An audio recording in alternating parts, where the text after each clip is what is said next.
São Paulo, a cidade que cresce mais rapidamente no mundo.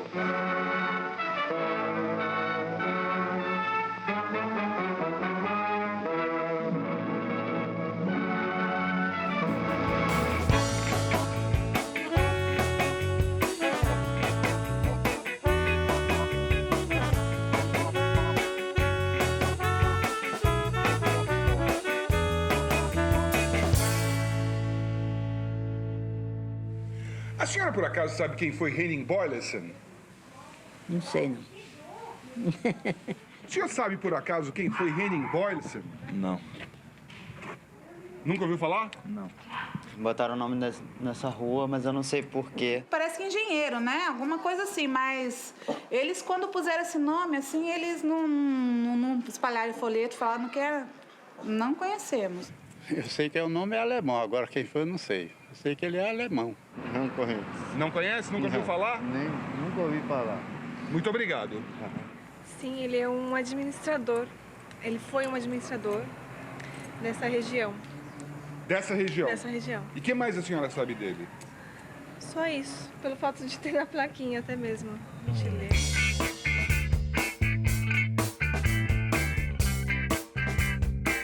Decreto número 10.437, de 3 de abril de 1973.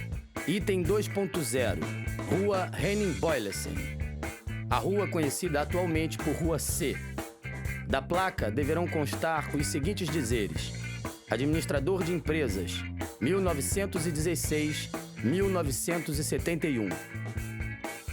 From American Council, Sao Paulo, to Secretary of State, Washington, D.C. Confidential. Henning Boyleson, who was machine gunned to death this morning on street near his residence, was well known to consulate. He was a naturalized Brazilian of Danish origin, a principal official of Ultra Group, president of Ultra Gas, headed by Perry Eagle.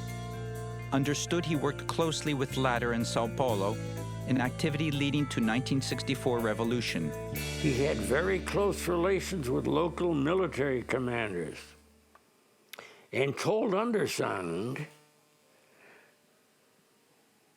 several times, at first over 2 years ago, that he was collaborating with the military in anti-terrorist campaign, especially in Operação Bandeirantes. Ambassador, who wrote that? I did.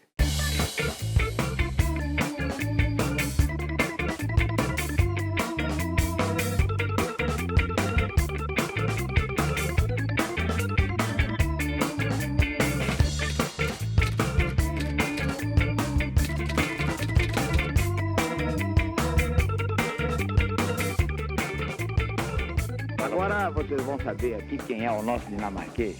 Ele é um brasileiro naturalizado que está no Brasil há quantos anos, Bueno? Estou 30 anos. Não. Há 30 anos no Brasil. É um grande industrial brasileiro. O Bollins é o chefe do grupo Ultragás, né? Ultragás. Dados pessoais e currículum vitae. Nome: Henning Albert Boyleson. Data de nascimento: 14 de fevereiro de 1916, Copenhague, Dinamarca.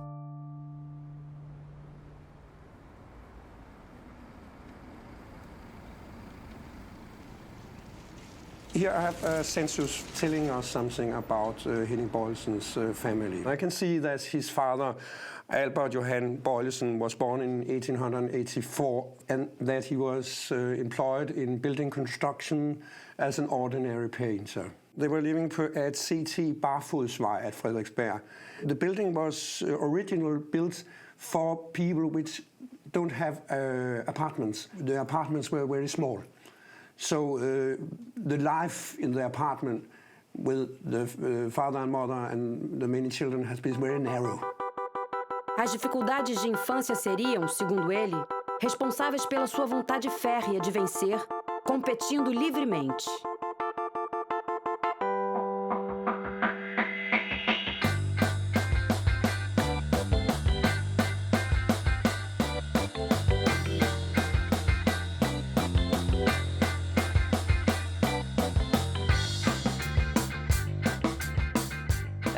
the teachers or according to the school, he was a bit superficial.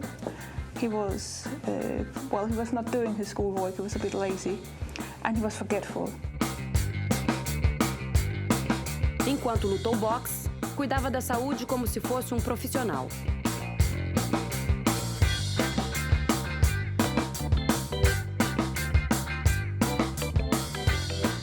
No futebol, conseguiu ser um ponta esquerda razoável, pelo menos para os padrões da Dinamarca.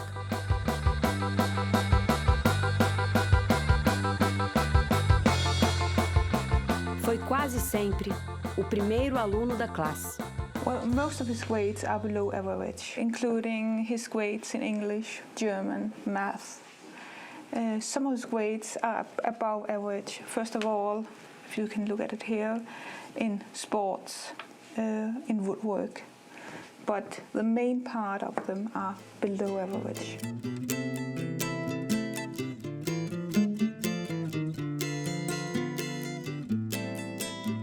Jeg husker fra dengang han var en dreng, hvor tit vi måtte købe nye jakker til ham. Lige så tit han fik en. Lige så tit kom han hjem uden og sagde, mor, jeg mødte en, der trængte mere til en jakke end mig, så jeg har givet den væk. Sådan var Henning. Han var sådan en god dreng.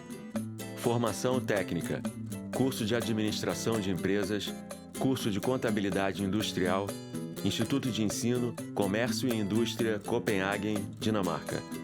O meu avô, que era cônsul dinamarquês no Brasil, mandou as filhas para lá. As duas filhas mais velhas. Ora, uma delas começou a namorar com o meu pai. A outra começou a namorar com o irmão do meu pai. Deu-se a ordem, tá certo, para que ela, a mais nova, viesse de volta para o Brasil. Ela trouxe o meu pai junto. Já casada.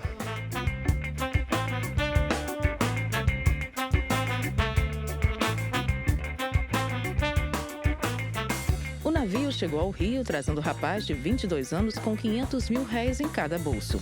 Uma volta de ônibus para conhecer a cidade tão famosa na Europa. Nessa volta, roubaram um dos 500 mil réis de um dos seus bolsos. Desistiu do Rio, veio para São Paulo.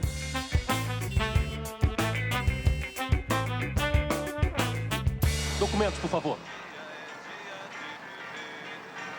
Você, o que tem nessa bolsa aí atrás?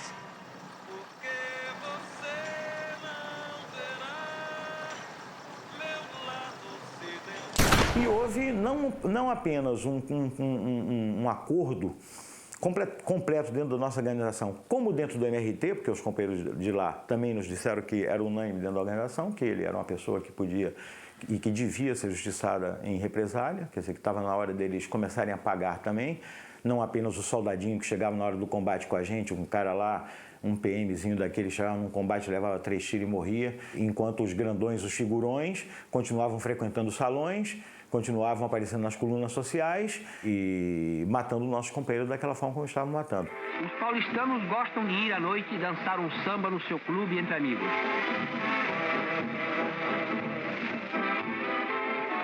Ele gostava do Brasil miscigenado, ele gostava um pouco dessa desordem brasileira, isso era da alma dele, ele gostava disso.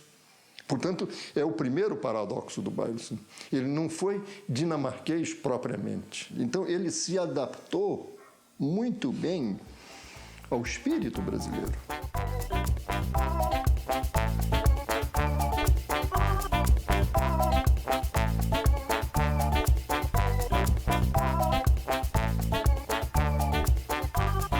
A simpatia dele era extraordinária. Na verdade, ele parecia um brasileiro. Ele era um brasileiro. A aparência dele era uma pessoa forte, decidido, e todo mundo sabia que ele tinha sido ex-lutador de boxe, uma coisa assim. Então, ele se apresentava como um machão, assim, sério. Henning Albert Beijelsen var en person, der gjorde stor indtryk på en, lige fra første færd. Og han mindede meget om den amerikanske skuespiller Kirk Douglas, ja. Ja, han var jo en flot fyr og en meget dygtig mand. Og Vel også en meget idealistisk mand, når det drejede sig om hans politiske synspunkter og hans arbejde.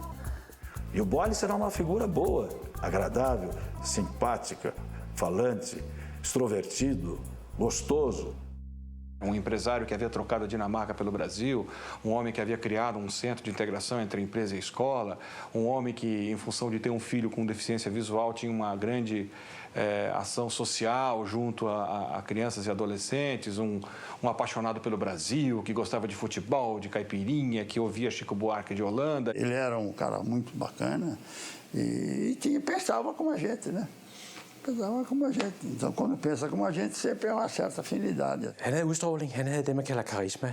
Når han kom ind i et lokale, så for at bruge en kliché, så fyldte han ligesom hele lokalet. Så forstummede samtalerne, så lyttede man til Henning. Så han havde, hvad vi kalder, en meget stærk, naturlig myndighed og udstråling. O Boles que está na minha memória era o idealista. Era homem puro e era homem íntegro. En hård mand. Og en mand, som jeg tror, man ikke sådan blev venner med umiddelbart, men en respekteret mand. Cargos ou funções ocupadas. 1942-1950, chefe de contabilidade Firestone do Brasil. 1951-1952, diretor, administração e vendas, fábrica Dantop. 1952 até o presente, Companhia Ultragás. No Grupo Ultra, ele entrou na área de contabilidade e área econômica e terminou como presidente da empresa. He was a very prominent businessman with this Ultra Group, which was well known, of course. Para Henning, porém, mais importante fora conquistar a fraternal amizade de Peri Igel, com quem se sentia tão identificado quanto o próprio irmão de sangue. Disse textualmente: se ele me mandar pular do abismo, eu pulo. Quando a gente discutiu sobre o Peri Igel, a ideia era, não se sabia se era ele, não. O que se sabia, o que a gente tinha informação, é que o Grupo Ultra estava financiando a UBAN. Metade da população brasileira usa gás liquefeito. Metade. Enquanto você tem cerca de 50 milhões de pessoas são atendidas em suas casas com gás liquefeito de petróleo. Pouca gente sabe disso. Pouca gente sabe. E a Ultragaz é a empresa líder no ramo, além de ser a pioneira. A companhia ia indo muito bem. E em 65, só na cidade de São Paulo se entregava 32 mil botijões de gás por dia. Ora, isso em 65. Nem imagina o que era um negócio desse. O Grupo Ultra dirige e controla cerca de 20 empresas. Opera no gás, opera no eletrodoméstico, opera na petroquímica. Eletrodoméstico é Ultralar. Ultralar eletrodoméstico.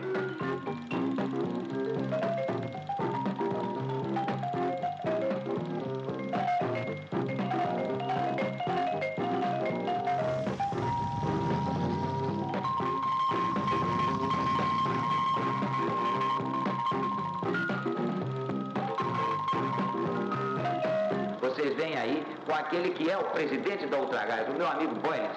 O Boles é o que tem a responsabilidade dentro do Grupo Ultra de presidir a Ultragás.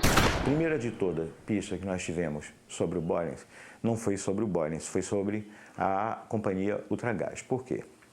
Nós começamos a perceber, nesses relatórios de companheiros que chegavam à prisão, e também nos relatórios dos companheiros que às vezes escapavam de um cerco, que naqueles cercos sistematicamente tinha caminhões da Ultragás que estavam estacionados perto. Então nós começamos a dizer, ué, esses caminhões é capaz de estarem participando do esquema.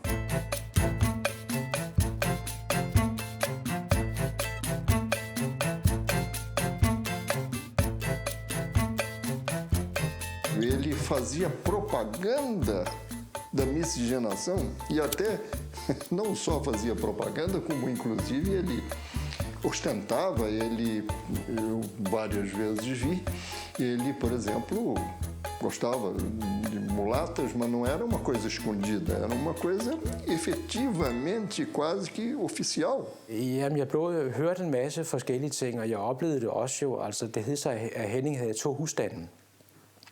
Henning havde en kone, som var på hans egen alder. Henning var på det tidspunkt først i 50'erne, 52-53. Og med hende havde han også et par børn. Men Henning havde så ligesom forladt den husstand og havde etableret sig i en ny husstand med en yngre kone. Jeg husker ikke, om han havde børn med hende. Men han var stadigvæk loyal med den første kone. Besøgte hende af og til og opretholdt hende økonomisk og så videre. Ele teve esse segundo Porto. Eu gosto de falar Porto porque não tira a graça e, ao mesmo tempo, não tira a oficialidade do primeiro Porto, que ele nunca se separou. Mas ele conheceu uma mulher que teve mais um filho dele. O futebol é o jogo predileto dos paulistas. Um estádio magnífico, como este de Pacaembu, pode comportar 80.000 torcedores entusiastas nos grandes dias de campeonato. O Palmeiras começar a perder o jogo, ele já descia aquela porra lá. Ele chegava essa divisória, tem aquelas grades de ferro assim, pulava por cima daquela bosta lá e já descia para dentro da geral. Você chegava e brigava com todo mundo? Ah, meu amigo, você podia, não demorava muito, já tinha aquele rolo formado. E se o Palmeiras continuasse perdendo, você já podia ir embora para Barra Funda que você ia encontrar ele lá. Você sabe o que eu digo da Barra Funda, a delegacia de Barra Funda. Porque ele ia preso. Em briga no estádio, lá no Pacaembu.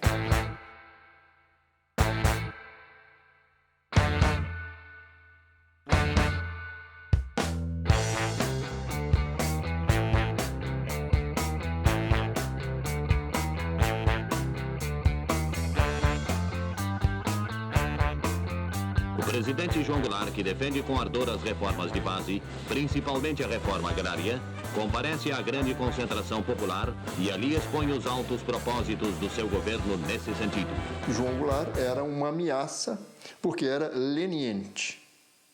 Esse era assim o âmbito, o espírito dentro das empresas. Achavam que o Jango ia implantar aqui a República Sindicalista, que se chamava na época. O Jango não tinha condição de implantar república sindicalista nenhuma, ele mal se aguentava lá, né? Mas a percepção era essa, eles achavam que havia um risco iminente do Brasil ir para o comunismo. Como estava o mundo?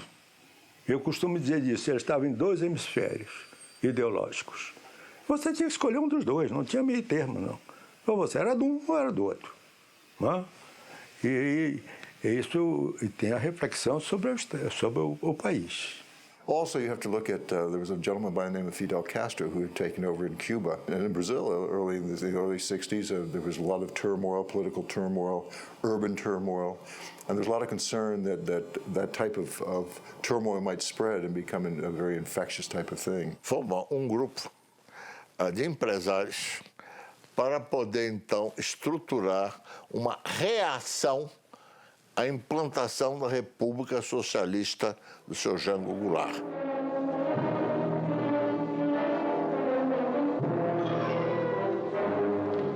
Aonde nos levarão as crises, o descalabro administrativo, a desordem? Aonde nos levará a omissão das chamadas elites? O tempo é pouco.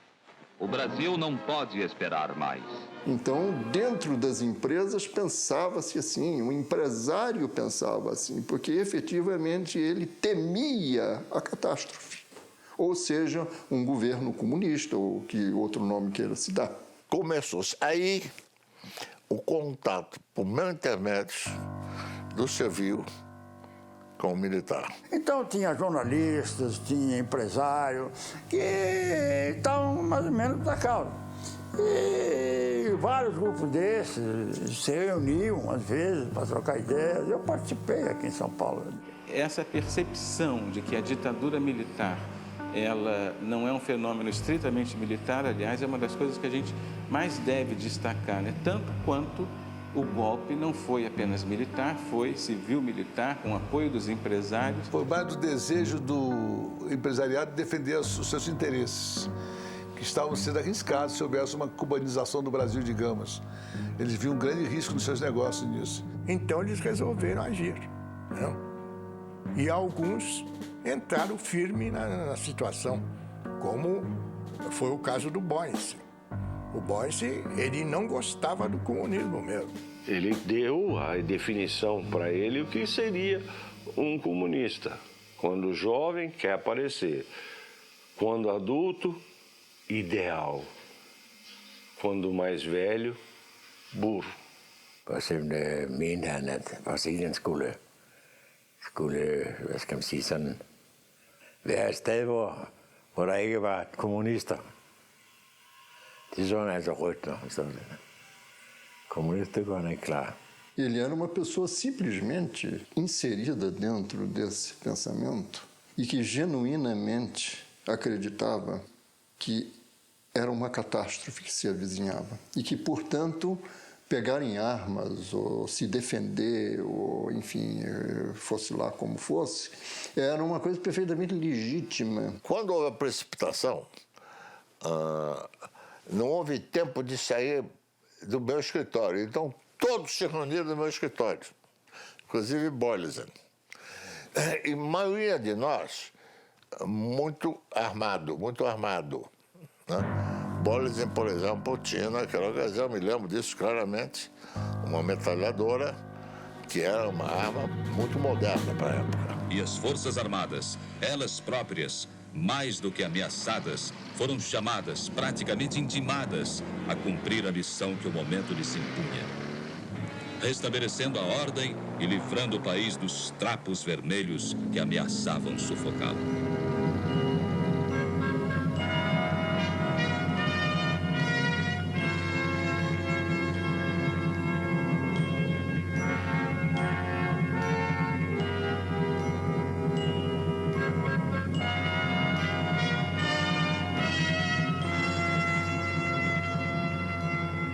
A Ultragás está ligada à Petrobras não é apenas pelos gasodutos. Ela está ligada à Petrobras praticamente em todo o seu programa. Ela consome o gás produzido na Petrobras. Ela está ligadíssima à Petrobras em toda a petroquímica. Ela é sócia da Petrobras na Petroquímica União, sócia da Petrobras na Oxiteno e ela vai consumir ureia produzida pela Petrobras na Bahia. Porque a Petrobras tinha um monopólio. A Ultragás comprava o gás lá fora, transportava ele para o Brasil, vendia à vista para a Petrobras. Petrobras pegava, internava esse gás, a Ultragás ia lá e comprava ele de volta, pagando ele a 30 dias. No dia seguinte, esse gás já estava em São Paulo e vendido à vista. Então, isso, quer dizer, você tinha um capital de giro negativo, financiado por um banco excepcional que era a Petrobras. A Petrobras faz o Brasil entrar definitivamente na era da petroquímica. Com isso, progredirão a indústria de plásticos, a têxtil, a de tintas e principalmente a de inseticidas e adubos, diminuindo os custos atuais dos produtos em 50%. Ele pessoalmente frequentava a Operação Bandeirante, ia ver os presos e assistia a sessões de tortura.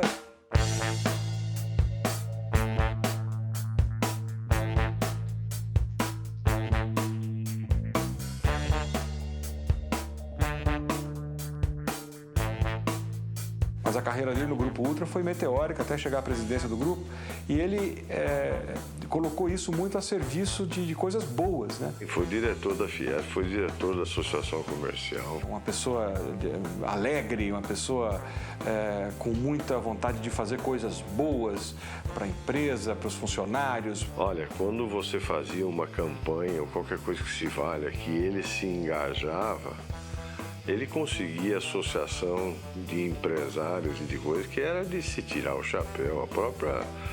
O próprio Centro de Integração Empresa-Escola.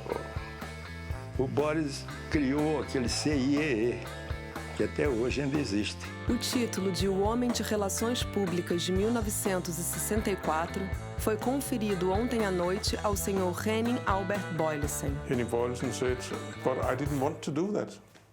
I didn't want them to appoint me as this economist of the year. I said, why? So he said, you always have to stand behind. You should never be in front. Be behind. That's the way to do it. I alt, hvad der blev sagt om ham. Manden havde gjort lynkarriere. Han kom for ingenting i Danmark. Havde en baggrund som bogholder. Og steg jo meget hurtigt til tops og blev nok den mest magtfulde og indflydelsesrige danske erhvervsmand i Brasilien. Kære Adam, det glæder mig meget at kunne meddele dig, at kongen den 17. af denne måned har udnævnt Henning Bøjlesen til ridder af Dannebrogsordenen. Han fik jo så også en udmærkelse af Frederik 9. For det, han havde gjort som forretningsmand, og hans deltagelse i Verdensbanken og så videre. Og der talte man jo ikke noget om de rygter, der gik om andre ting. If, for instance, that the Danish state or the royal family had been criticized for conversing with a guy who was involved in torture, it would be an embarrassment that something would have to be done. But nothing came forward. Nothing. There was no news. It was not news at the time. Nobody cared to know about what Bøjlesen was doing in his spare time in Brazil.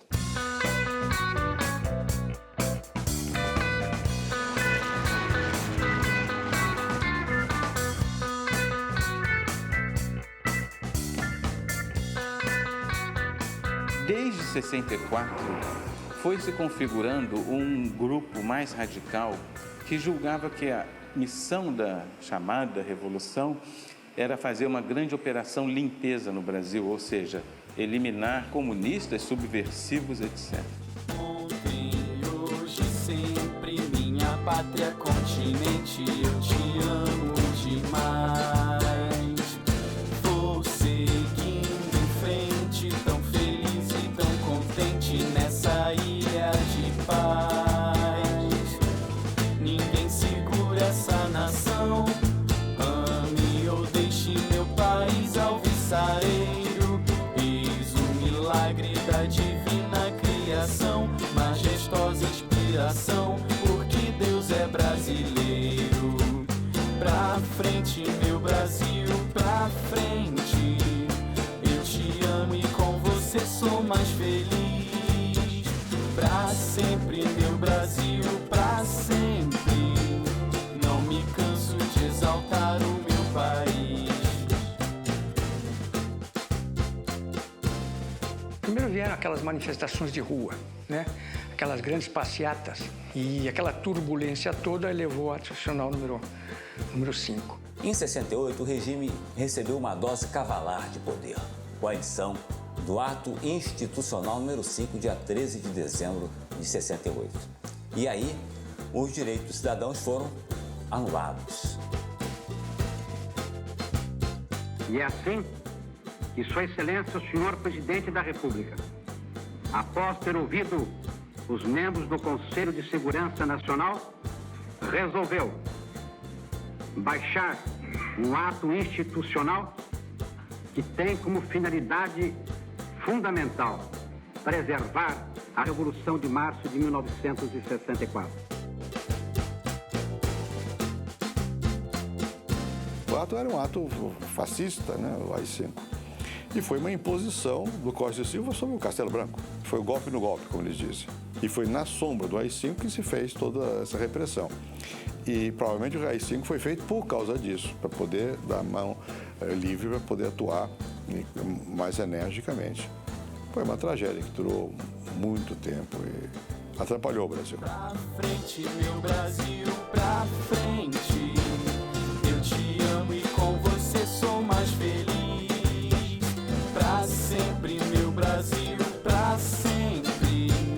Não me canso de exaltar o meu país. Então, a partir daí, então, é que começa mesmo que esse pessoal todo que estava numa certa resistência ostensiva, né, e, de certo modo, passiva, né, porque era uma resistência de passeatas, discursos, comícios. Então, com o ato final número 5, eles praticamente vão para a clandestinidade.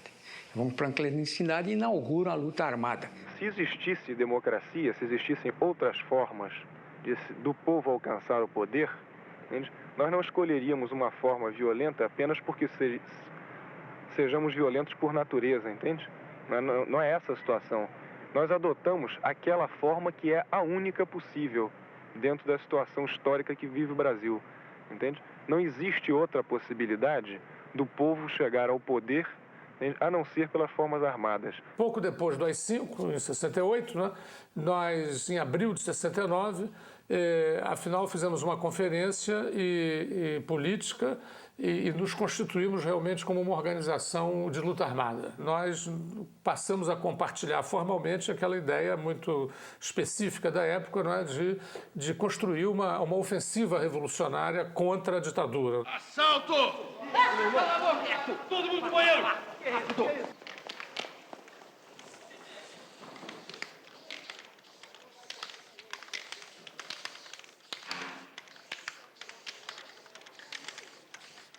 O aumento do número de assaltos a bancos e as atividades da assim chamada guerrilha urbana, a estrutura da segurança pública estadual não dava conta de combater. O presidente da República, Marechal Costa e Silva, acompanhado de autoridades civis e militares, chega a Rosário, no Rio Grande do Sul, a fim de assistir naquele estado às grandes manobras militares realizadas pelo Terceiro Exército. Os soldados revelaram alto nível de adestramento no emprego de armas ultramodernas e os oficiais sua capacidade técnica para enfrentar qualquer tipo de guerra moderna, inclusive guerrilhas. Porque era uma guerra que nós não estávamos muito preparados. O Exército não está muito preparado para uma guerra de inimigo interno. Ela não está preparada para isso. Eu diria que as organizações armadas no Brasil, elas se beneficiaram muito em toda uma primeira fase da relativa desorganização da polícia política brasileira. A polícia política brasileira era uma polícia política, assim como as esquerdas brasileiras, acostumada a uma luta política aberta sob as referências democráticas, né? E já estava nesse diapasão já há uns 20 anos, quando houve o golpe de 64. De sorte que ela estava particularmente despreparada para identificar e desbaratar organizações de vanguarda clandestinas que atuavam numa dimensão guerrilheira, né? O Brasil pode estar certo de que as Forças Armadas estão capacitadas a assegurar sua proteção contra os inimigos e salvaguardar a democracia, a liberdade e a justiça.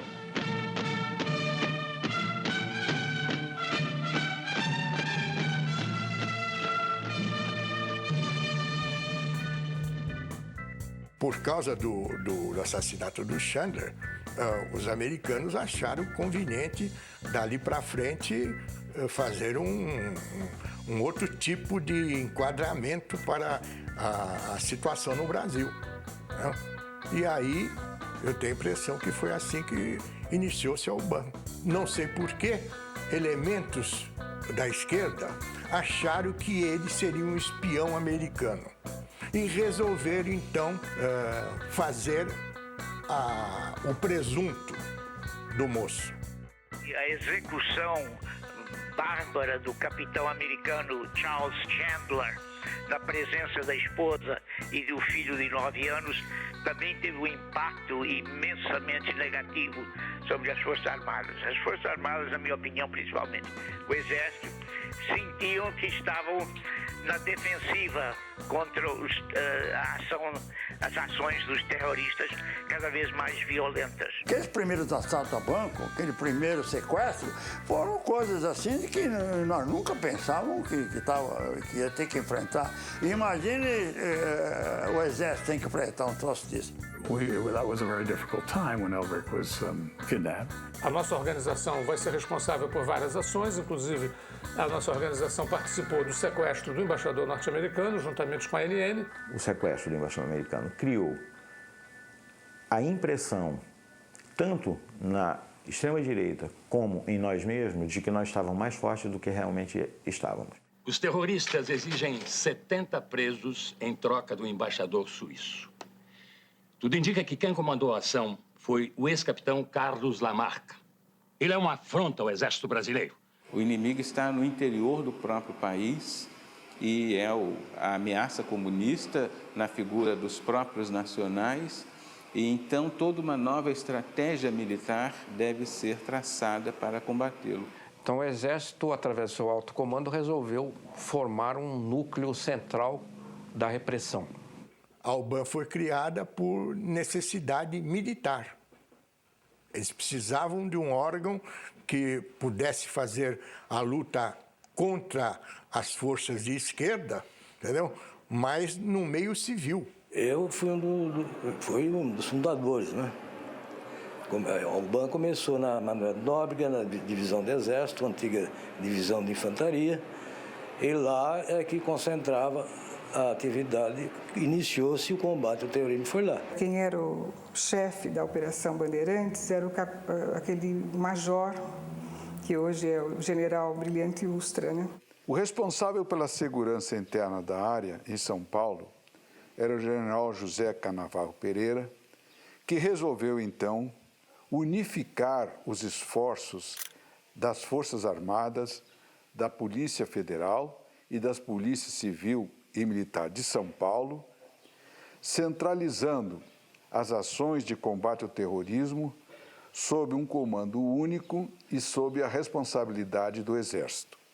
Com essa finalidade, em 27 de junho de 1969, com a aprovação e o apoio material do governador Abreu Sodré, governador do estado de São Paulo, foi criada a Operação Bandeirante, também conhecida como OBAN. O governo Abreu Sodré transformou uma delegacia de polícia que já existia na Rua Tutóia num centro de tortura, de interrogatório, de captura, de luta contra os militantes contrários à ditadura militar. Desencadeou-se então em São Paulo a Operação Bandeirante, que foi, com certeza, a mais radical, a mais cruel operação da repressão durante o regime militar brasileiro.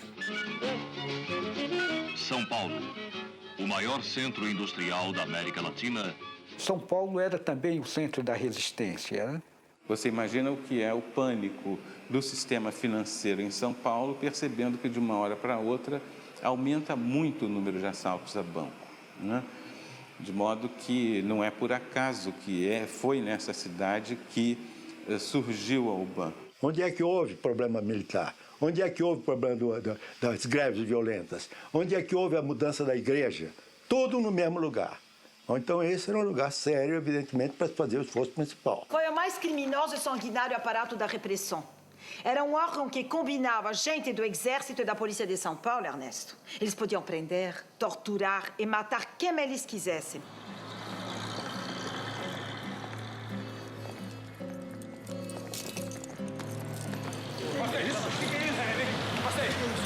Isso você vai ver daqui a pouco, cara.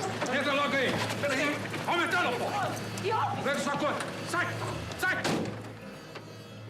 O Exército entendia que precisava descobrir a origem dos atentados, a origem dos roubos a banco, a estrutura da organização militante armada e entendeu que os melhores policiais disponíveis seriam aqueles da Delegacia de Roubos. Então houve uma seleção de policiais civis e alguns policiais militares para compor a Operação Bandeirante. Havia, né, na Polícia Civil um grupo de policiais chefiados pelo delegado Fleury que estava eliminando marginais ou não marginais. O único que entrava nesse pedaço, entrou para fazer a parte da UBAN, do DOP, de tudo, foi o colega Sérgio Paranhos Fleury. At han omgav sig med nogle af de militære og politifolk, som man absolut ved var involveret både i dødseskadroner og i tortur. Blandt andet jo den frygtede Sergio Fleury, som han kendte særdeles godt. Não é pelo fato dele eventualmente, tá certo, ter uma amizade com o Fleury que iria dizer que ele estava participando do que o Fleury fazia.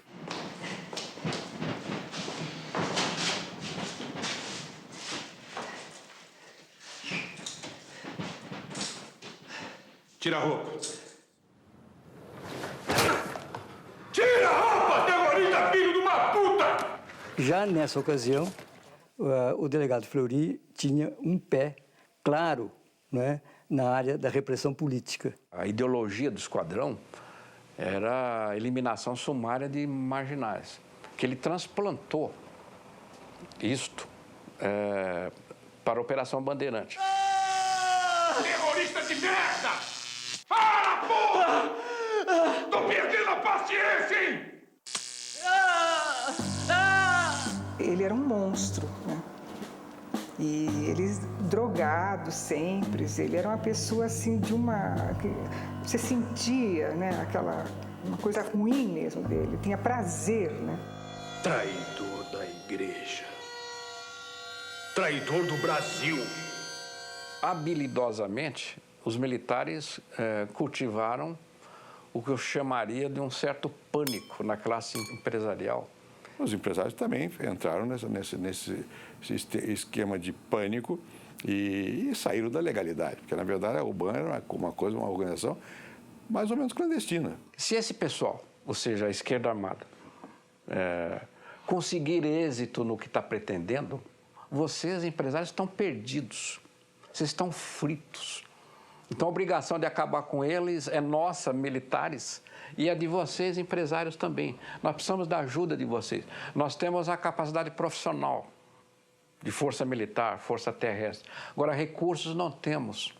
A chefia do Exército, principalmente, segundo o Exército, chegou à conclusão que chegou o momento de apelar para o setor privado, principalmente o setor privado estrangeiro, para fazer esse setor ver que também teria eventualmente poderia ter um impacto sobre esse setor se as forças terroristas vencessem. I think it was a very small, very smart, competent people, but it was not. I don't really think it was a major threat to the Brazilian government. A tese era: hoje somos nós, amanhã poderão ser vocês. Então nós precisamos de apoio a fim de poder realizar as nossas missões eficazmente. E esse apoio seria apoio financeiro, não é? O Exército planejava operações, precisamos disso, disso, disso. E isso nós temos, isso nós não temos. Ou quem pode arrumar para a gente? Pode arrumar para a gente, o Vidigal pode arrumar para a gente, eles têm relação aí fora. E para eles ficava mais fácil eles ligar com outros civis do que você. O Exército tem ligação com 10, 20, 30 civis. Então, 2 ou 3 civis de peso desse, de respeito, servia de ponte com os outros. Então, muita gente cooperava, não era ele. Ele servia de ponte, que ele dava o aval de que não era dinheiro para botar no bolso, pô. Você está me dizendo que empresas privadas pagavam a polícia e os militares para torturar e matar? Eu não faço isso porque quero. Isso o quê? Isso, dar dinheiro ao Garcia. Dinheiro para quê? Para combate à subversão. Que parece que toda quinta-feira tinha uma reunião, um almoço, né? E ele levava sempre a reboque o ministro Delfim Neto. E o próprio ministro da Fazenda reuniu empresários em São Paulo para pedir dinheiro na luta contra a subversão. O Delfim respondia perguntas eventuais, o doutor Gastão passava o chapéu e disse: bom, agora vamos fazer as colaborações para a UBAN. Há muita gente influente que contribui. E eu não posso ficar de fora. Por quê? Porque eu perco o crédito, perco as concorrências. E passava a bandeja e nessa bandeja iam sendo depositados os cheques. Então os empresários sacaram seus cheques e o primeiro deles passou o cheque para o Bolos. Ele olhou e devolveu e disse: faça um no valor dobrado. A Operação Bandeirante tinha uma estrutura precária. Tanto é que tinha o chefe e 2 subordinados, que era eu e outro sargento, que coordenava tudo, coordenava as equipes, coordenava tudo, mandava as equipes para não sei para onde, mandava não sei para onde. Então, não tinha. Depois que o destacamento, aquilo foi compartimentado, tinha um setor de informações, tinha um setor de análise, tinha um setor. Aí a coisa começou a funcionar, percebeu? E provavelmente aí tinha verba já, porque já era um quartel que tinha verba destinada. Tomás, você está me dizendo que a sua companhia financiava esses animais? Eu disse pode ser. Como é que você... Como é que é o quê, Ernesto? Você tem alguma ideia do que estava em jogo? Você acha mesmo, nessa tua santa ingenuidade, que empresas como a nossa iam deixar ir pelo ralo centenas de milhões de dólares de investimento assim, sem mexer um dedo? E o apoio para nós era importante, quer dizer, não só como informação, como estrutura, e era para nós uma participação que interessava, porque era o meio civil que estava se mobilizando, porque afinal de contas, sozinho você não ganha guerra nenhuma. No fundo, isso foi importante politicamente para o regime, porque solidarizou setores empresariais com o regime. Vocês também estão com a mão aqui. Esse que foi o símbolo. Não é por causa do dinheiro em si. Dinheiro o governo tinha. Porque foi o apoio político, que ficava, digamos, selado através do dinheiro. Secret. The most enthusiastic supporters of the regime are the industrialists of Brazil, centered in Sao Paulo, the rapidly growing metropolis in the southeast. Industry has benefited most from the government's economic policies, and its leaders maintain close ties with the military establishment and the finance ministry. Existe até uma lista que chegou a ser divulgada, né, com os maiores contribuintes, em que aparecia, se não me engano, como número 1, justamente a Ultragás. Esta é uma lista de empresas que financiavam a tortura e foi encontrada com o grupo que matou Boylston. Mostram os papéis. Thomas não se interessa em pegar o papel. Ernesto pega para examinar. Diversas multinacionais, como o Grupo Ultra, a Ford e a General Motors, entre outros, financiaram a Operação Bandeirante, projeto piloto da repressão que resultou na criação dos DOI-CODE. It makes sense that big American firms, as well as Brazilian firms, would want to try and contribute as much to establish a peace and to keep any type of revolution from occurring. Since he was so prominent in all these other aspects, getting money, for example, for Bandeirantes, that would excite the interest of our station chief, I'm sure. So he would probably approach Boylston, try to get some information out of him. He could do that without being an agent, of course. O americano nunca financiou coisa nenhuma. Ele via com bons olhos o movimento, porque qualquer regime diferente, tipo Cuba, aqui para o americano não era, de modo que ele, como conselheiro, eles sempre tiveram, eu tive muito contato com a CIA. Eu pessoalmente, tive contato com a CIA. Eu era elemento grato da CIA. National Security Agency. Dear Mr. Litevsky, this responds to your Freedom of Information Act request for any material on Henning Albert Boyleson, funding of Operação Bandeirantes, OBAN, U.S. government relations with Operação Bandeirantes, and DOI-CODE. These documents remain classified top secret and secret. The documents are classified because their disclosure could reasonably be expected to cause exceptionally grave damage to the national security. E quem quis colaborar, colaborou. O Boyle, por exemplo, sempre foi um dos primeiros que se prestou.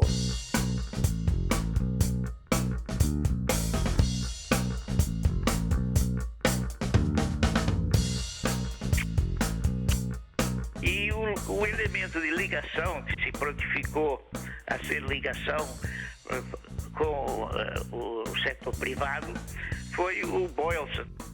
Nos 3 anos e 4 meses que comandei o DOI, não recebi qualquer doação de Boylston ou de outros empresários. Não quer dizer que todo empresariado se envolveu, mas alguma parte dele, obviamente, esteve envolvido, ou direta ou indiretamente. No caso do Boylston, foi um envolvimento direto. O Boylston começou a adotar o método da máfia, de cobrança de contribuição financeira junto aos empresários, para reforçar o orçamento da repressão. Mas não contou com o apoio de 2 empresários de São Paulo. Pelo menos 2 se recusaram. Antônio Emílio de Moraes e o José Mindlin. E ele me disse, olha, eu estou representando a OBAN, que se está organizando para ajudar a salvar a sociedade dos perigos da agitação de esquerda, né? E então eu queria saber se o senhor estaria disposto a colaborar com recursos de que a UBAN necessita para se equipar tecnicamente.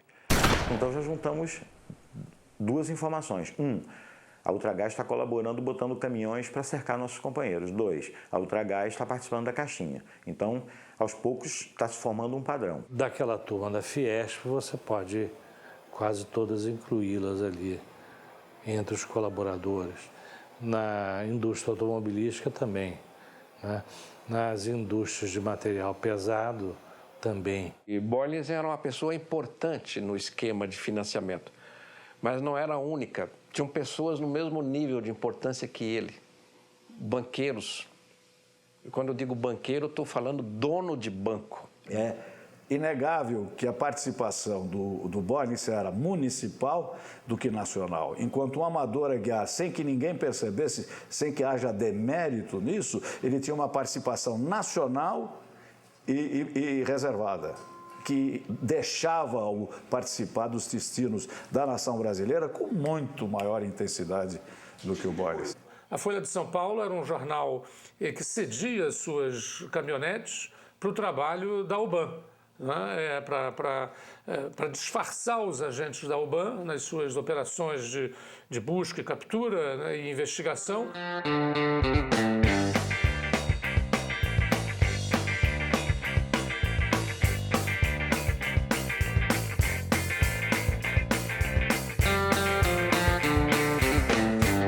Do presidente Médici acendeu novas e ardentes esperanças no espírito do povo brasileiro, sobretudo quando afirmou: homem da lei, sinto que a plenitude do regime democrático é uma aspiração nacional. Nós podemos dizer, em termos de democracia do Brasil, que só existe uma democracia no Brasil, que é a democracia da tortura. Tortura-se todos, torturam-se desde os mais pobres aos mais ricos, desde as crianças até as pessoas velhas. A única democracia que existe no Brasil é esta.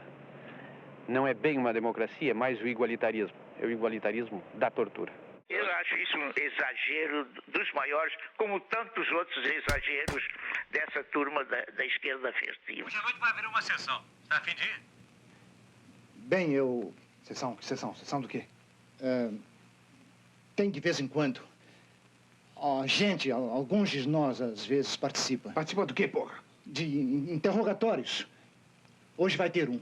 A UBAN, de fato, era um lugar onde os presos eram vistos e eram torturados também à vista de alguns ricaços que pagaram para poder assistir à tortura dos inimigos deles. É preciso ver que, nesse momento, as Forças Armadas brasileiras admitiram participar de uma atividade policial repressiva ilegal e que, em última instância, implicaria na tortura e mesmo no extermínio, no assassinato político. Por exemplo, se eles pegavam um elemento aqui intramuros, né?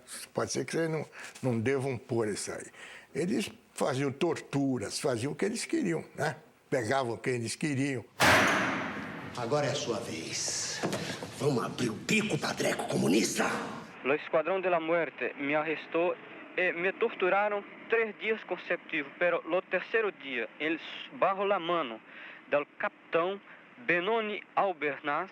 O Albernaz se dava muito bem com Boyles, né? Além de tinha esse, como ele frequentava o UBAN, sempre que ia ao UBAN, passava na casa do Albernaz e iam juntos. Suas ordens devem inspirar-se na tradição de liderança do Exército Brasileiro.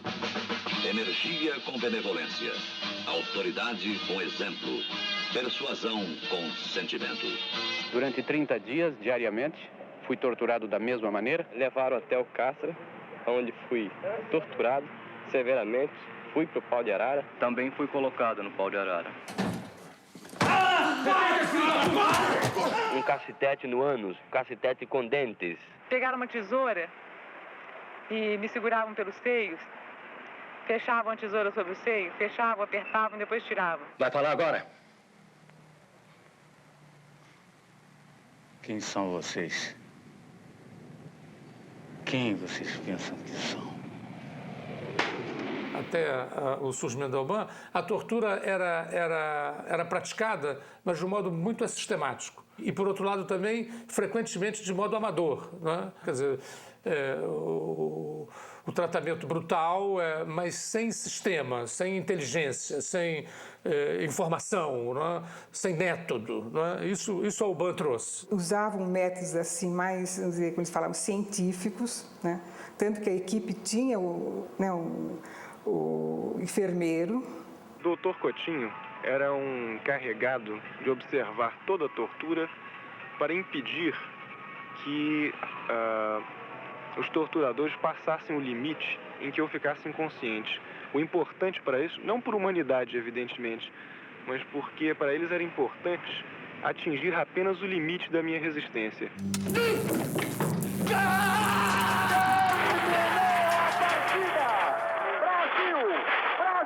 Brasil, tricampeão mundial de futebol. O Brasil não é mais o país somente do samba, do futebol, de Pelé, mas é também um grande campeão da tortura. Final de 69 ou início de 70, quando a gente, nessa coordenação, nessa direção nacional da ELN, recebe uma informação dos presos da UBAN de que tinha um estrangeiro, dava-se uma descrição de uma pessoa, e que estava participando das torturas e que provavelmente seria do grupo Ultra. Henning havde flere profiler, vil jeg sige. Han var et sammensat menneske, bestået af flere personligheder, vil jeg sige. Han kunne være meget, meget venlig, sådan som jeg oplevede ham. Men jeg kunne også fornemme, at Henning kunne blive extremamente agressivo. Alguma coisa na formação do Henning Bollesen como pessoa fez com que ele tivesse um lado escuro, extremamente cruel e sádico, e que ele, com todas as coisas, digamos, boas que aconteceram aparentemente com ele ao se tornar uma pessoa tão integrada ao Brasil, esse lado escuro ele não conseguiu suprimir, ou não tentou suprimir. Era forte demais, talvez, para que ele controlasse.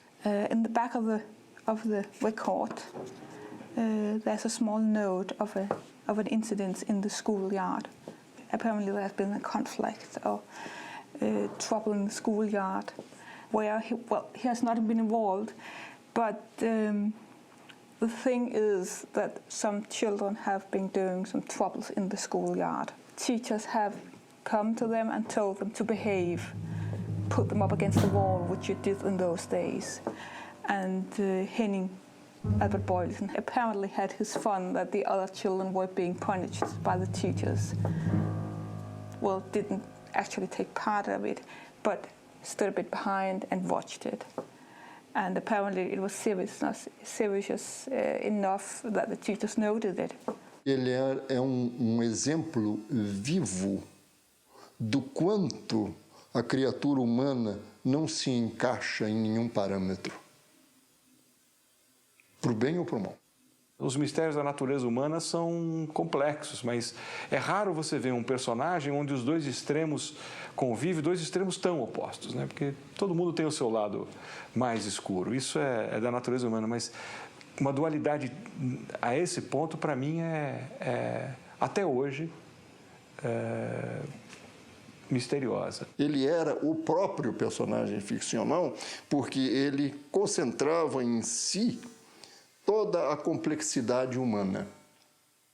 Então, nenhum personagem de ficção é melhor do que um personagem que concentra tamanhos paradoxos, né? Brasil! Brasil! Brasil!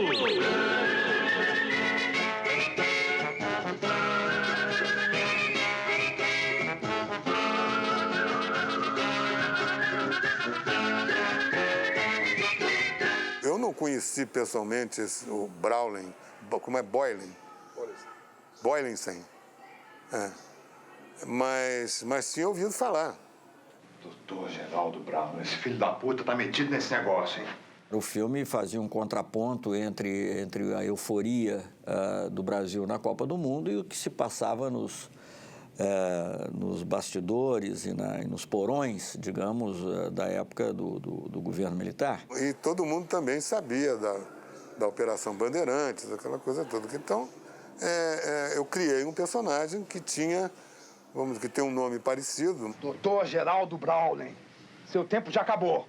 Começa a fugir. Pra mim, você é um homem morto. Porque eu queria fazer um filme naquele momento que pudesse ser exibido. Eu li o roteiro, o Roberto Farias me apresentou logo nos primeiros meses em que eu era presidente da Embrafilme, se não nos primeiros dias. Achei que era um roteiro importante, interessante. Eu sabia que podia dali resultar algum problema. O filme foi exibido no dia 26 de março e no dia 27 ele foi interditado pela censura.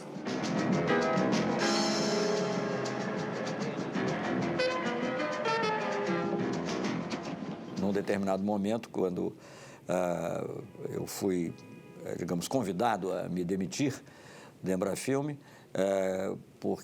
por alguma pessoa do establishment político-militar na época que disse, não, mas é claro que o filme não é um filme de ficção, o filme se referia à Operação Bandeirantes. Eu falei, bom, é óbvio que isso era evidente. O que diferenciou Boylensen dos outros empresários é que ele, de certo modo, era um homem fanatizado ou talvez sádico, porque os outros empresários se limitaram a dar o dinheiro que pediram e não se sabe o nome deles.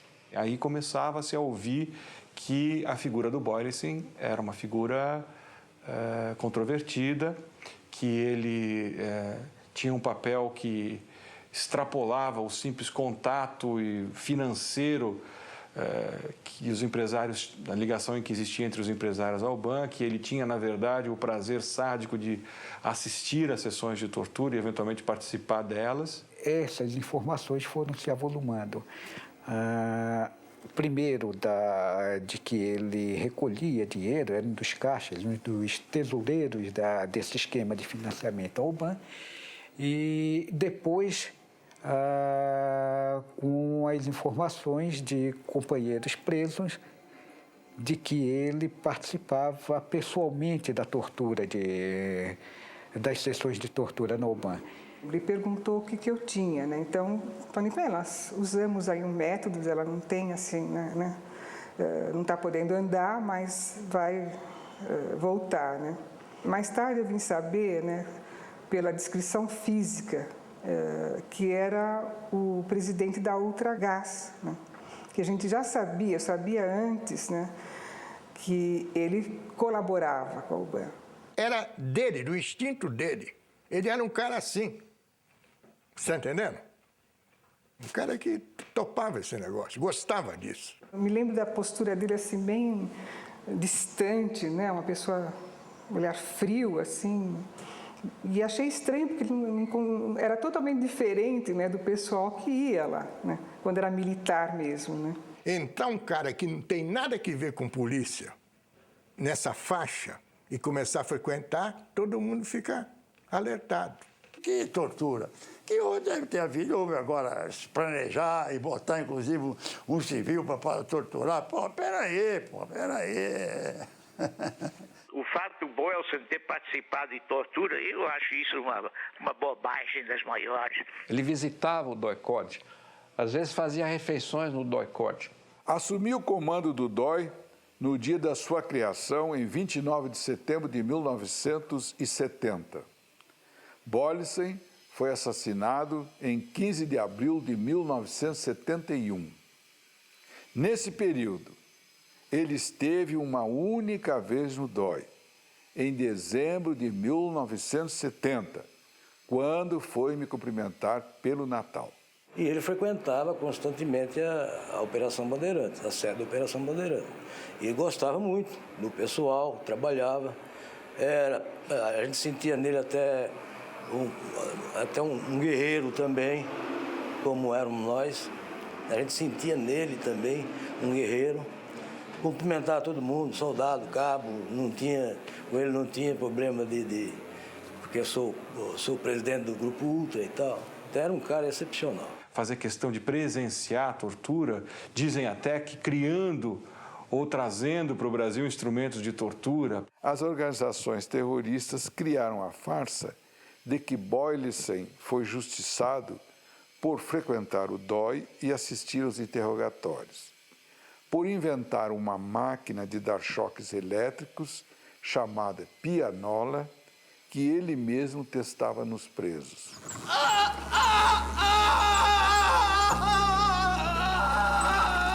O choque elétrico parece a mim, a maioria dos companheiros, a pior das torturas. O choque é corrente contínua, não é um pequeno choque de 1 minuto. Há um companheiro que ficou no Brasil que sofreu um choque contínuo durante 20 minutos. Existem diversos instrumentos para dar choques elétricos, entre eles a pianola Boylissen.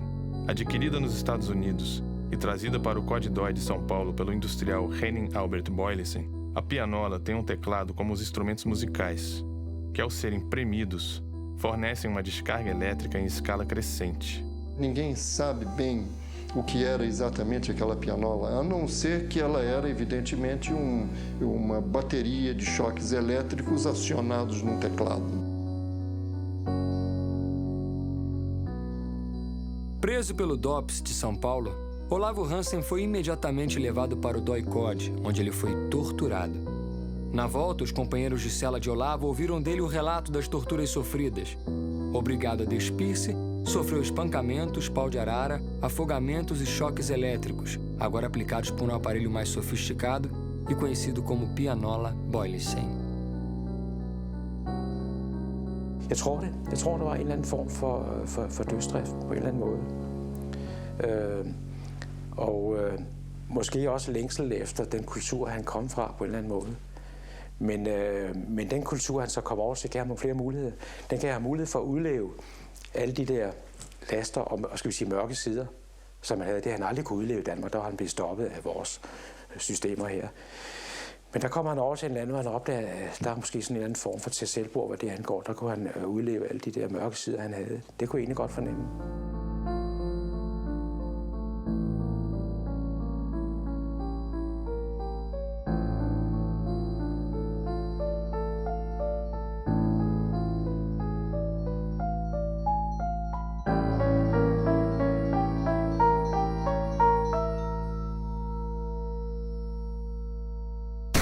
Se fecha. Diretor da Ultragás, a Ultragás emprestando dos caminhões, a Ultragás participando da caixinha e o diretor da Ultragás dirigindo uma sessão de torturas. O Monsieur Boylissen, além de financiar, tinha prazer em assistir e participar das sessões de tortura na sede da UBON. Ele foi visto lá por militantes presos e a informação chegou ao comando da guerrilha que condenou Boylissen à morte. É um estigma, esse homem é o mal, né? E talvez do outro lado achasse que ele era o bem, né? Porque ele ficou assim uma espécie de mito, não? Uns achavam que ele fazia uma coisa espetacular, outros não achavam, e assim era a coisa. E os esquerdistas não topavam ele, de jeito nenhum. Tanto que armaram o acontecimento que deu origem à morte dele. Reservado. Declarações que presta Antônio André Camargo Guerra, organização a que pertence, MRT, que em janeiro próximo passado, quando o declarante esteve na Guanabara, recebeu uma relação de 3 nomes: Henning Arthur Boylissen, Peri Igel e Sebastião Camargo, os quais deveriam ser levantados pelo MRT e que tal solicitação partiu de Carlos Lamarca. O Lamarca é que foi quem pediu o levantamento de 3 pessoas, 3 empresários, que ele achava, primeiro aquela velha história do CIA, são da CIA, etc. e tal, que eram o Boylissen, que estaria na lista do Lamarca como um X, como se fosse prioridade. O comando da guerrilha teria recebido um bilhete com 3 nomes. o nome do Boylenssen, o nome do Peri Igel, que também era do Grupo Ultra, e o nome do Sebastião Camargo, que era o maior empreiteiro de obras públicas do Brasil, da Camargo Correia. Dizia-se na época que essa era uma lista de empresários para fazer um levantamento da rotina dessas pessoas, para que eles fossem eventualmente sequestrados, não necessariamente assassinados. Nós sabíamos disso alguns meses antes do acontecimento. Nós já sabíamos que ele estava sendo manjado. Henning var bestemt bevæbnet. Altså Henning havde truffet sine forholdsregler, fordi han vidste, de var efter ham. Så han havde installeret en maskinpistol, eller 2 maskinpistoler, på den indvendige side af sin bil. En på højre siden til medpassageren, og så en han selv brugte. Foi aconselhado várias vezes a ter segurança, e assim mesmo ele não queria segurança, simplesmente não queria. Não, faço isso sozinho, porque eu resolvo as coisas sozinho. Ele era destemido. Jeg synes, det er utroligt dumt af ham. Han bare var taget afsted alene, for jeg tænkte, manden må skulle da vide, at det ville gå galt på et eller andet tidspunkt, det der. Han stod på listen som dødsdømt. Så der får alle mulige tanker. Jeg begynder at analysere situationen og tænke, jamen, er det en eller anden form for dødsdrift, eller et eller andet, men nu skal vi altså have gjort en ende på det her, for de får ramt på mig på et eller andet tidspunkt. Eu mesmo só tive conhecimento da lista depois da morte dele. Aí surgiram uma lista. Hoje em dia, esse negócio de segurança é uma coisa muito séria. Eu morro de medo de sequestrarem o Geraldo. Dizem que tem uma lista. A reação do Boylenssen foi, no meu entender, individual, espontânea. Foi a reação de um esportista que está enfrentando o seu adversário. O comunista, para ele, era o adversário. Então eu vou enfrentar para matá-lo ou para morrer. Ele matou e morreu. Dentro da nossa organização, eu propus que fosse transformada essa ação de sequestro em ação de justiçamento e nós, então, sumariamente, condenamos o Boylenssen à morte. O plano de assassiná-lo, na verdade, era para ter sido realizado na véspera, no dia 14 de abril. É uma data inesquecível. 14 de abril de 1971. Bom, ele morreu a 15 de abril, na manhã de 15 de abril. 14 de abril. Eu saí de lá às 20 e pouco da noite da palestra para a casa dele. Essa que está no retrato talvez seja a sua última fotografia. Essa que está ao meu lado aí deve ser a sua última fotografia. E na hora da despedida eu fui até a porta. Quer dizer, veja o risco que nós corremos, viu? Fomos até a porta. Um dia antes do acontecimento, nós alertamos novamente que estava para acontecer. E aí aconteceu. Foi encurralado numa esquina em seu próprio carro e assassinado à luz do dia.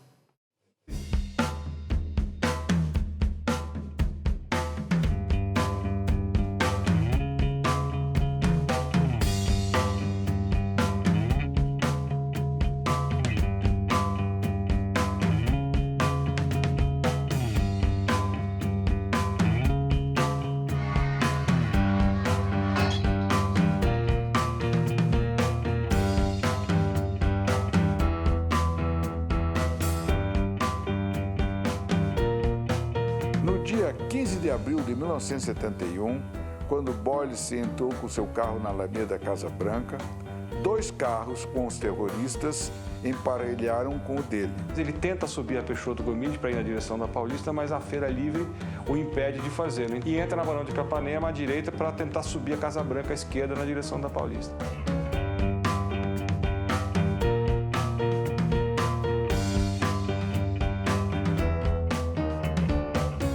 Quando ele chega na esquina da Alameda Casa Branca, ele para. Ainda dentro do carro, é disparado um tiro de fuzil nele para evitar que ele tentasse alguma saída com o carro. A ideia foi tirá-lo do carro. Vocês dois, saiam daí, rápido! Fica na tua, cara!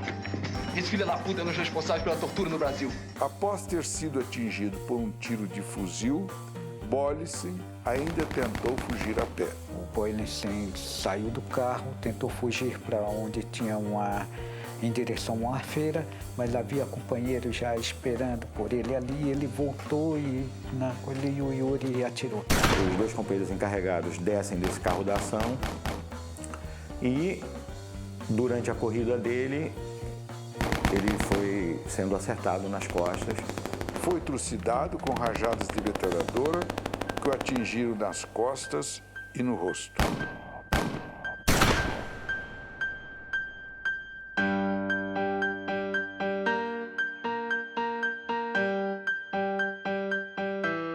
Alvejado 5 vezes nas costas e depois de morto e caído na sarjeta, levou 25 tiros na cabeça.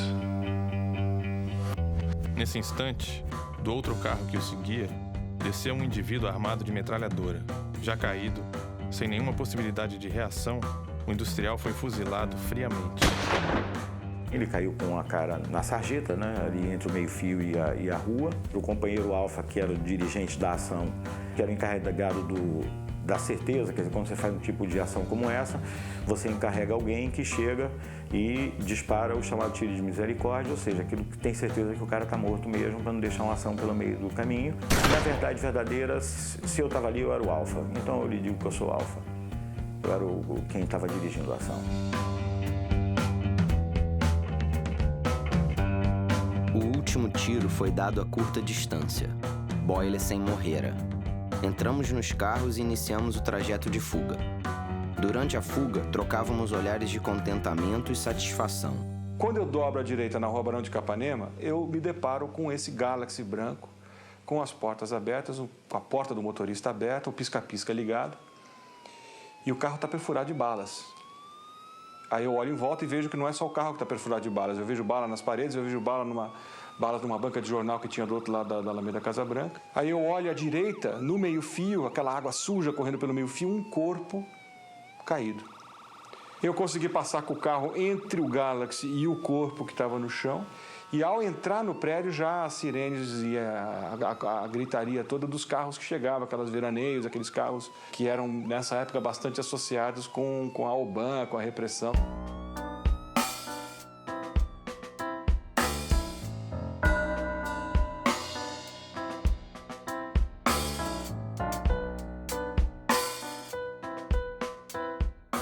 Vi os miolos da cabeça dele a meio fio.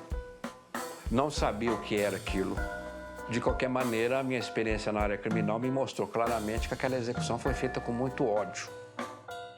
Confidential from British Consulate General São Paulo to British Embassy, Rio de Janeiro. The terrorist group responsible for this murder left leaflets accusing him of working for the CIA, which seems highly unlikely.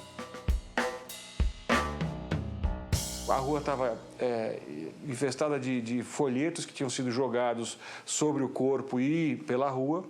Sobre o corpo de Boylessen, mutilado com 19 tiros, jogaram panfletos dirigidos ao povo brasileiro, onde faziam a seguinte ameaça: como ele, existem muitos outros, e sabemos quem são.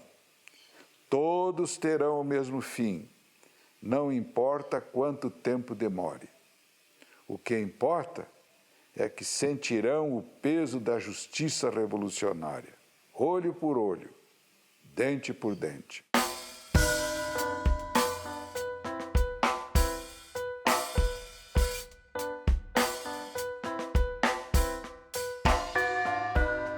Henning Arthur Boylessen foi justiçado, não pode mais fiscalizar pessoalmente as torturas e assassinatos na OBAN.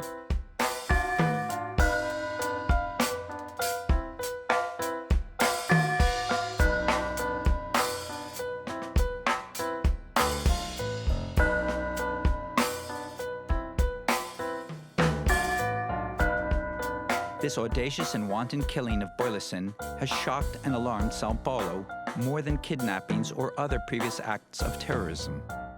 Attitude toward terrorists will doubtless harden, and many fear further escalation violence on both sides.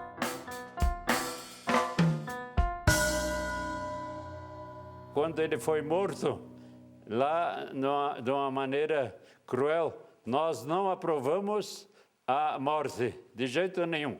Não queríamos derramamento de sangue, mas também não podíamos celebrar uma missa por alguém que era protestante, que tinha outra crença e não acreditava na Santa Missa.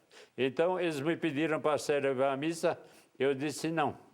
Não posso celebrar a missa por ele, posso celebrar a missa pela paz, mas não por ele, nem nomear o nome dele.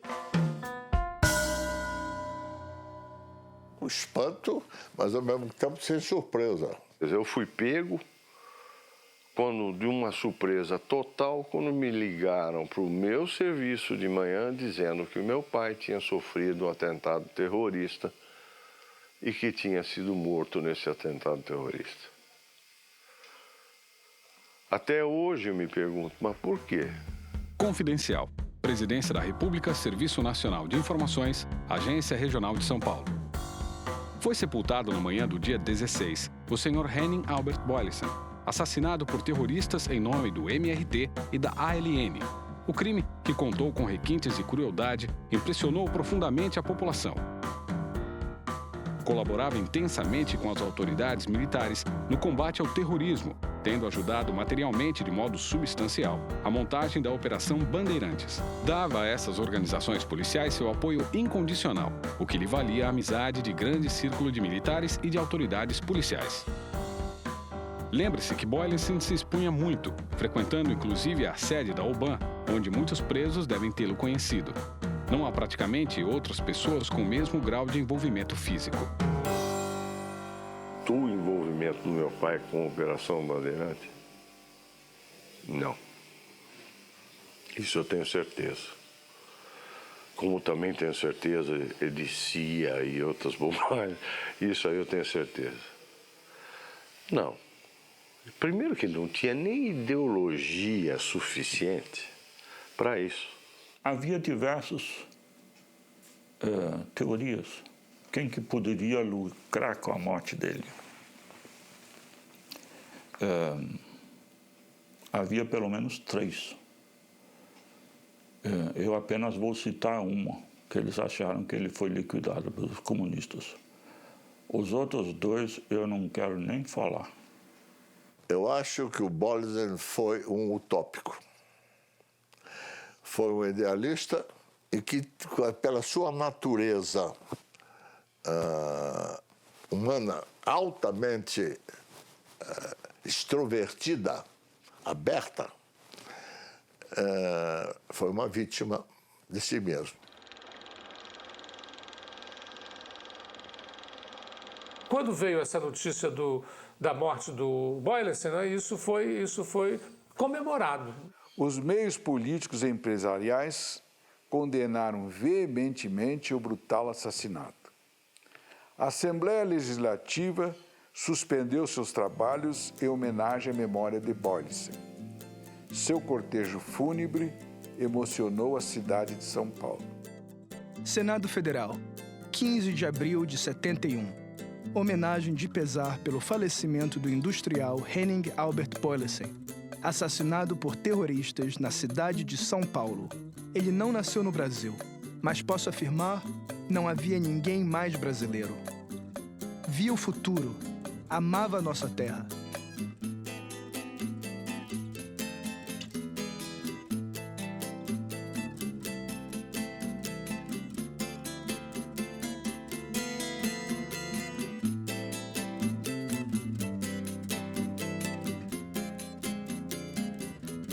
As pessoas ficaram felizes, sim, com a morte dele. Não dá para negar. Dito hoje, parece chocante que você fique feliz com a morte de alguém.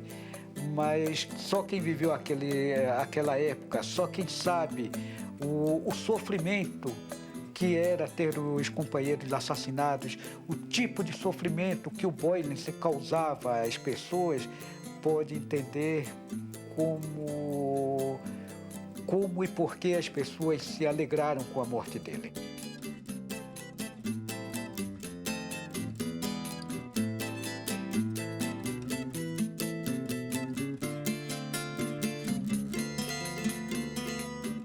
Naquela época era assim, está do meu lado ou está contra mim? Estava contra. Então ninguém de boa formação não vai ficar feliz que o outro foi assassinado. Mas, enfim, é um a menos, né? do outro lado. Mas todo mundo só fala no bode, porque ele foi assassinado.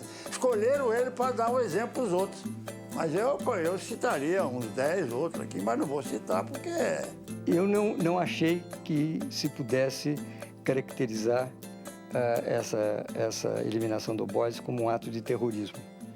Eu acho que foi mais uma atitude de dar um alerta ao empresariado de que eles não estavam, ainda que protegidos pelos órgãos de segurança, não estavam imunes a uma solução radical.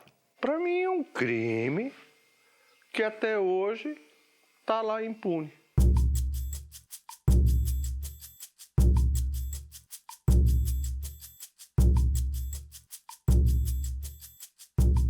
Joaquim de Alencar Seixas foi preso pelo DOI no dia seguinte à morte de Boyleson. Morreu quando tentava fugir num ponto de polícia. Dimas Antônio Cassimiro foi morto 2 dias depois da morte de Boyleson, em tiroteio com agentes do DOI que foram prendê-lo em seu aparelho. Antônio Sérgio de Matos morreu em tiroteio com agentes do DOI em 23 de setembro de 1971. Yuri Xavier Pereira morreu em combate com agentes do DOI em 14 de junho de 1972. Carlos Eugênio Sarmento Coelho da Paz é professor de música no Rio de Janeiro. Eu até hoje sofro e sofrerei sempre as mortes que vivi, as mortes que eu morri, a morte que eu não morri e as mortes que eu cometi. Gregório Mendonça, segundo informes, faleceu no Rio Grande do Sul recentemente. E Laerte Dornelles Méliga, até pouco tempo, era o subsecretário de Planejamento, Orçamento e Administração do Ministério das Cidades, na gestão do ministro Olívio Dutra. Gilberto Faria Lima e José Dan de Carvalho devem estar vivos, pois não constam da lista de mortos e nem da de desaparecidos.